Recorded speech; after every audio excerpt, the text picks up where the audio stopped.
Okay, YouTubers, space detectives, paranormal police, and any other type of police that might be watching. And if there's any aliens out there watching, you're welcome also. Now, this is an old find and it goes right back to 2013. I will put a link to this video, which I did right back then. Crab and lizard, aliens in Mars Curiosity images, back in April 2013. I think I found this in March, this crab over here. But this shiny lizard, as it was called at the time, was quite big on social media. Now, I don't know who found it initially. I've got a feeling it was first put on YouTube by Will Ferrar at What's Up in Sky 37 channel, many years ago, of course. It was either him or one of the other sort of main researchers at the time. Now, a lot of those people are no longer doing this sort of work and are no longer posting videos, so I don't know what's going on with a lot of those. But anyway, let's crack on with it. So here's the original video I did, and on the cover it's got a picture of the crab here. The lizard isn't actually on the cover, but I did do later versions of this video, like about a month later or a few weeks later, with the lizard on the front. So there it is. There will be a link to that at the end. And incidentally, do read the description below my videos. A lot of people don't read them now because they're using mobile devices and don't always go below the video to read it properly. But there is a detailed description here, of, as there is with all my videos, of what we're looking at or possibly looking at. And there is also a very detailed explanation here. Comprehensive evidence for life on Mars, and it basically outlines what I thought then and what I still think now, that a lot of these things, some of these things may actually be alive. Some of the very small creatures, like this possible lizard here and this possible crab, they may actually still be alive. But there isn't really enough oxygen on the surface for larger creatures to survive. But in a very low crater like Gale Crater, which is miles down, is about 3 miles down below the surface, there may be just enough air for these to breathe, because they're very low down and they're also very close to the ground, being very small. Okay, literally only 2 or 3 inches in size. These are small little critters, and I do think there are insects as well, living in insect mounds which go right down into the ground, and occasionally we see them coming out, but very, very rarely have we seen any in flight or moving around, or even spotted on the surface not moving around, you know. So there we are. So do read this description. It goes into some quite good detail, I think, and I do stand by what I wrote here about that all those years ago. I came to this conclusion after studying the images for about a year, not quite a year, about 7 or 8 months before I started doing videos, and I came up with this explanation for what we're looking at. And there are 4 categories that I put things into. The creatures fall into a number of categories: mummified, petrified. These have largely intact bodies and were probably caught out in the cold and were freeze-dried. They have typical death postures and are often heavily wind eroded. B, dismembered. These were probably predated upon and bones left scattered. Heads often intact, lying in the dirt. These then freeze dry. C, possible living, showing motion blur or movement from one photo to the next. These are incredibly rare, and only a few UFOs and insects up in the sky have actually been seen moving around. Everything else is static. D, fossilized, preserved and encased in mud over millions of years. In fact, that could only be thousands of years, because due to the conditions on Mars, I think in this lake bed here, things could have been encrusted in clay and silt, and then when the water dried out, they could have dried out quite hard very quickly due to the sulfur in the soil, which I now know more about. I've done a lot of study into the actual soil conditions in Gale Crater, and the sulfur makes it act like concrete when put under pressure. This stuff kind of basically turns to concrete very, very easily in a matter of minutes. So what we're seeing on Mars isn't the same as the type of fossilization we get on Earth, because the conditions are very different. The air is very different, the soil is very different, there's very little moisture, and the sulfur in the soil acts like glue and sticks this stuff together. So things can become encased in mud very easily, mud and dirt, and then kind of end up almost statuified or petrified with a sort of solid crust around them. Okay, so that's what's going on. This is the latest incarnation of this image that I've done. Now this is taken from the raw image here. Obviously, you've got this browny, pukey colour. It's from Sol 173, so it was taken 173 days after the rover landed on Mars, obviously. And there we have the raw clip, and here is my new enhancement.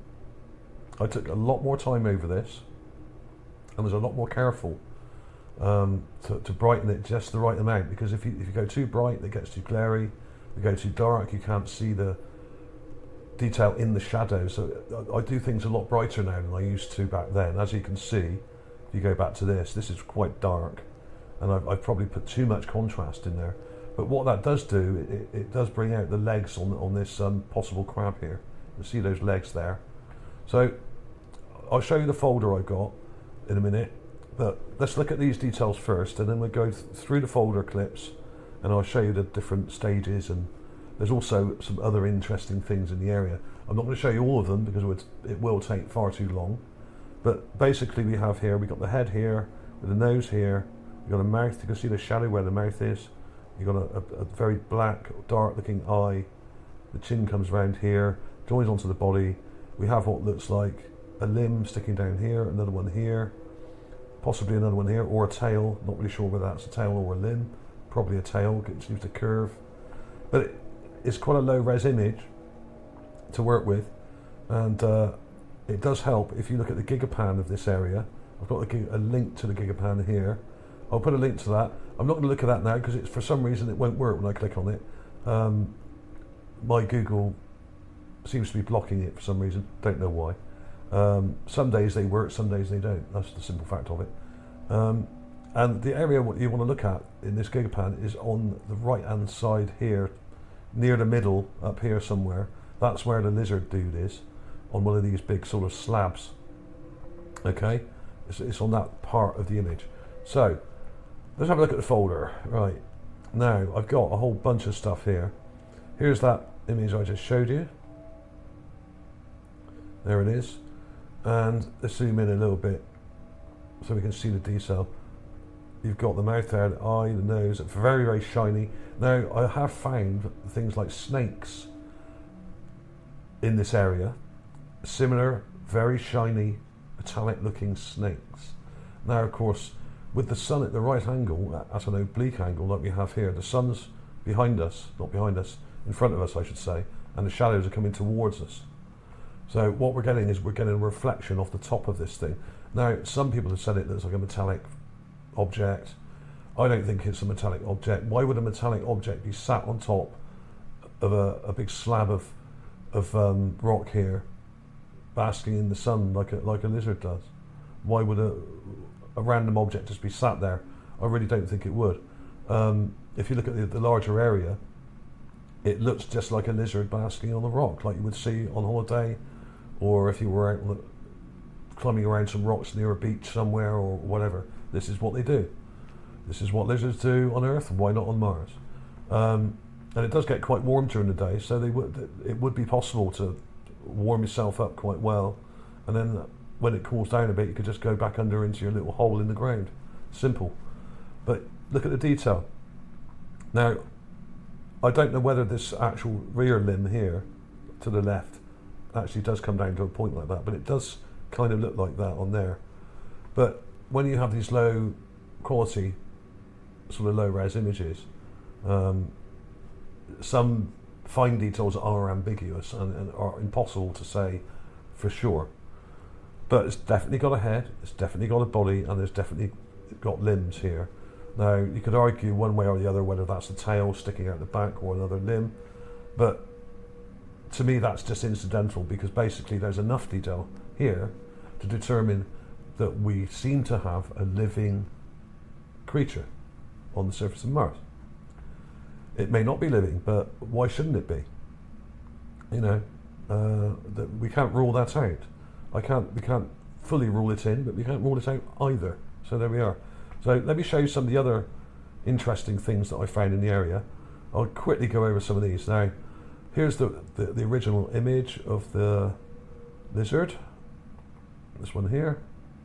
This is a raw image, straight from the NASA website. And you've got this slab at the back here, and some other interesting things down here. There's some crazy stuff in here. This is why I did 2 or 3 or 4 videos on this initially. There's loads and loads of crazy things in here.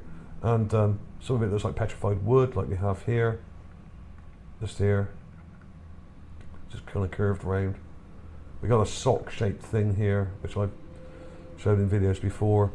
And here's the lizard, right here on the rock, basking in the sun. Just there. You see it pretty clearly. You've got that bright reflection on top. It's not a very good image. You've got to take a clip and enlarge it, blur it a little bit, get rid of the pixelation, or stuff it with pixels like I normally do. And incidentally, that possible crab is just here. You see the legs, it's there. Okay, so that's the raw image. What I did, I actually got a lot of these clips from the Gigapan by Neville Thompson, which I just showed you. This one here. This is a bit bluer. It's been color corrected, so it's not quite so brown, and is really quite good and clear because these are from PDS images from the Planetary Data System, and they're a bit better quality than the rubbish ones we normally get from the NASA website, and it's pretty good. So I do recommend that. So links will be below for all these things as usual. Let's go back to the folder. I'm not going to show you everything I've got here because some of it will probably go into part 2 or another video, but I will show you this because loads of people have found this before as well. I don't know who originally found this thing, but I've done videos on it as well. This thing looks like some kind of weird skull with an eye here, and I think there's another eye here around the sort of side, and there's a hole in the top, so it looks like some sort of skull with some damage to it, like many of them do have. There are lots of other skulls in the area, so I don't see why this one shouldn't be a skull. Some people have said it might be some sort of technology or something else, but I don't think so. It's very odd indeed. So I will put some clips of these up coming up in a minute. The other thing which I thought was really interesting was this. Now, on Earth, in somewhere in Africa, in Central Africa, I think, there's a fish called the lungfish, and what it does, because it lives in sort of lakes and temporary lakes on the plains of Africa, in the sort of quite dry plains of Africa, what happens is they often get very heavy rain and flooding for like a couple of days a year, and then these lakes form, and they basically, after sort of a few months, they completely dry out. And what the fish do is they burrow down into the mud and stay in them and live in the mud, right? And they can live for years in the mud, deep down in the mud, like between sort of 2 and 4 feet down or something, where the lake was. They go right down into the mud, and then they wait for the rain to come the next year. It could be like a whole year. Sometimes it doesn't rain for 5 years, and these things just come back to life. They go into a sort of almost a cryogenic stasis, and they live in the mud, almost kind of mummified in the mud, and then when it rains they come back. And there are other animals on Earth that do that as well. Now, I'm not saying that is what this is, but it may well be a fossilized, encrusted, well, it's basically a fossilized fish. And we got the body here and the tail here. You can see the nose and the mouth. There's the mouth. Let me show you an enhancement of that. I've got a nice bright clip of it there. There we are. Now what I've done is I've turned the contrast up and brightness up, and you can actually see now there's an eye there and a mouth. Let me zoom in a bit. There we are. There's an eye, there's the nose. You can see some teeth detail here. Mouth comes down. The gills would have been here. The fins are broken off. There would have been one on the back here, I would imagine. And there's the tail. The tail's broken off there. So it's basically turned. literally turned to stone. Where it was what would have happened. It would have been encased in mud, probably silt and mud, which then dried out and went rock hard. This thing was fossilized inside that encasing, and then the outer layer of hardened clay has eroded away, revealing the creature inside. And the tail was just kind of broken off just there. I mean, that would fit perfectly onto there. So that was interesting. Let me give you a close-up of that again. There we are. Look at that. If that ain't a fish, I don't know what it is. Certainly looks like one to me. We all know what fish look like, don't we? Although I'm sure some people out there will claim it's a banana. You know, I show pictures. If I was to show a picture of a banana, there would be someone out there who would tell me it was an apple or an orange. This is what happens on YouTube. There was also this thing now. This was cool. Now, I don't know whether this is a statue or what, but let me show you the raw clip first. There we are. Now, it doesn't look much when you first look at it because it's all kind of the same colour, right? And it all kind of blends in. You can't really make out the shapes very well. So what I did, I took another clip and I selected round it and then colorized it. So I carefully selected round it with a selection tool all the way round, and then changed the color temperature and turned the color temperature up to make it go a sort of more browny color.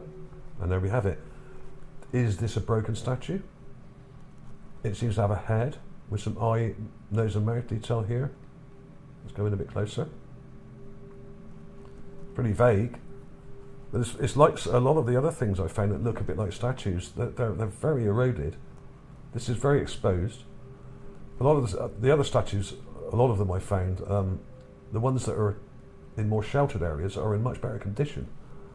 Some of the ones that I found that are exposed out in the middle of nowhere, on no man's land like this, are very eroded and often smashed. So there could have been, it almost seems like there's an arm here, just like a wrist bone there. I don't know if you can see that. Could this actually be one of the sitting mummies like I found in many, many other areas in this part of Gale Crater? Could this be a sitting mummy that's wrapped? And what we're seeing is what could have been a burial area, which was once covered up and the sand has eroded away, revealing a mummified person who's actually been wrapped in a shroud. That's what it kind of looks like to me. Now, I've been saying for years now that I think a lot of the people in Gale Crater were buried in a sitting position, in a crouched position like that, possibly with their knees tucked in as well. Could that be a sitting mummy? Let me show you the other clips I've got here. That might be a little bit clearer for you. I changed the colour a little bit just to try and bring it out more. That's a bit bright, that one. That's more natural looking. That's what it looks like without the filter. There we are. So, answers on the postcard as usual, guys. I'm not going to show you everything I've got here because I would be here all day. Let me quickly show you this other thing. Now, this was also something I published back in 2013, I think, which I called the car. Now, I don't know if it is a car, but what it looks like is an encrusted mechanical object with a very straight piece here. Now, this is a clip straight from the Gigapan. I haven't enhanced this at all, apart from brightening up. I've just added brightness to it and a bit of contrast. So this is as it looks. It's just a slightly brighter version of it. You've got this straight line here, you've got this curve here. This looks like a hood on a car. Now, I'm not saying it is a car. I did call it a car in that video, the original video, because it's shaped like one. So that's what I called it. And you had to give these things names of some sort, but could it be some kind of mechanical object that got dropped into the lake and has become covered in this magic clay that they have on Mars? It's all kind of solidified and kind of stuck to it. You've got quite a lot of detail in here. it's almost like someone got a car or something like that and just poured a load of concrete over it. It's essentially what happens in Gale Crater, or did happen. Very interesting. This is a different angle from the original video that I did, and you can see it in quite good detail. So I'll put clips of that in as well. I'll try and find the original clips of these as well and compare them. I'll put the old clips in as well, as you can compare the old clips to the new clips and see the difference in detail. So the crab, I haven't showed you the crab yet. The crab's over here, and there's that lizard, the shiny lizard, and just over there is a crab, or at least something that looks like a crab. There it is. You can actually see the legs sticking down there, and they're sort of orangey in colour. So that was pretty cool. Now, other people have found things that look like crabs on Mars, so I wouldn't be surprised if it is. Crabs are arthropods, like all insects and crustaceans are basically arthropods. They have an exoskeleton, and they can breathe. They can store water. A lot of crabs can. They can store water in their shell, and then kind of climb out of the water for hours and hours before they have to go back and replenish their supply. In fact, there are some crabs that live up in trees in some islands in the Pacific, and they basically live up in the trees, and they just go down once a day, have a quick dip, refill their water supply, and then go back up in the tree and live in the tree. So the animals can do some pretty crazy stuff, and they can survive very, very harsh conditions, crabs. As can lizards. They can breathe very, very poor quality air, and you know, they could possibly survive in this area, which I think has got a higher air density because it's so much lower down, and may have slightly better levels of oxygen, or perhaps they don't even breathe oxygen. Perhaps they metabolize carbon dioxide somehow. Perhaps they breathe through their skin or something and convert it. So we really don't know. So it is possible that there are living creatures on Mars. I just don't think they would be much bigger than a few inches like this. The sidewinder snake that I found, I'll put a clip of that in a minute. The sidewinder snake I found looks like it's moving and is also only about 3 or 4 inches long, perhaps 5 or 6 at most, and looks very similar to this. In fact, I'll find you that now. Now, this is also very metallic looking. You can see the light catching it. You can see the light shining through it as it's sidewinding across the sand. Now, this is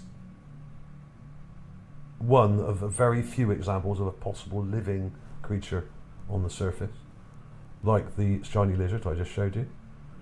And I discovered this a long time ago, back also around the same time as the shiny lizard was discovered. So there we have it. It's very similar.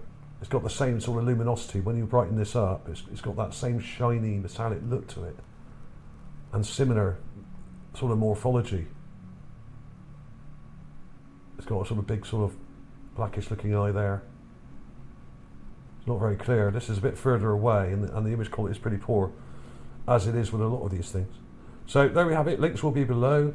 I'll link you to Neville Thompson's Gigapan here. It's really nice, this one, worth checking out. Here's the raw image on the page on the NASA website, which has been updated recently. But it's worth looking through this whole set of images. So I will link to the whole set as well, because there's tons of stuff to see in this area. I mean, I'm only pointing out some of the larger, more obvious things. There are tons and tons of things. And in some of my old videos going back in 2013, I show loads and loads of other things in the area as well. Here's that sock thing. It looks like a bit like a sock. It's got a hook on the side of it. I don't know if it is a sock. I'm just saying it's shaped like one. There's loads of crazy stuff. There's things that look like turtle skulls here. This thing's got like a beak, an eye, and sort of a head that's been torn off. Loads of crazy stuff. Do check this out. Loads of crazy things to be seen in this area, as I said even back in 2013. And do read the descriptions on my videos, because they do go into some detail about what I think has happened here. And I did kind of figure this out quite early on, and I did videos about possible tsunami wreckage, water and tsunami wreckage in the area, and years later NASA come around and say, oh, there's probably a tsunami on Mars in this area. Well, I figured that out within a month, less than a month of starting my research back in 2012. So, you know, I wrote about it quite early on, and did articles on my main channel later. But also, I was already posting loads of articles about Mars on my original website, which is was called ArtAlien.net, which is now called ArtAlien.space. I started that website years ago, and I was posting these things up before I started my channel. So I've been doing this for quite some time now, and I do stick by what I said then when you read this description about what the conditions are like and what may be happening and why we're seeing what we're seeing. So thank you for watching, everybody. Thank you for those who made donations. If you wish to make a donation to my research and help me continue this job, there is a link to my PayPal details in the description below. Thanks to those that have already paid. It's much appreciated, however small it may be. Okay, thank you very much for that. And if you haven't seen it already, do check out this giant face in Antarctica. This is astonishing. This is 1 kilometre high and 600 metres wide. And if it is a carved face, which it certainly looks like, it proves that there was probably a very, very advanced, large civilization living in Antarctica before it was frozen over like it is now and covered in ice and snow, which according to official records would be over 1 million years ago. But I don't think it was. I think some of the coastal areas, like where this was found, were unfrozen quite recently, maybe only a matter of a couple of thousand years ago, and have now started to melt again. I think it's frozen and unfrozen many times. The central parts of Antarctica have probably been frozen for many thousands of years, if not 1 million years, like they claim. But some of the coastal areas may have been unfrozen for a very long time, and due to climate change, they've either been covered in ice or not. You know, way before we came along to pollute the atmosphere. So that does raise some interesting questions. Thank you for watching, everybody. I will see you soon.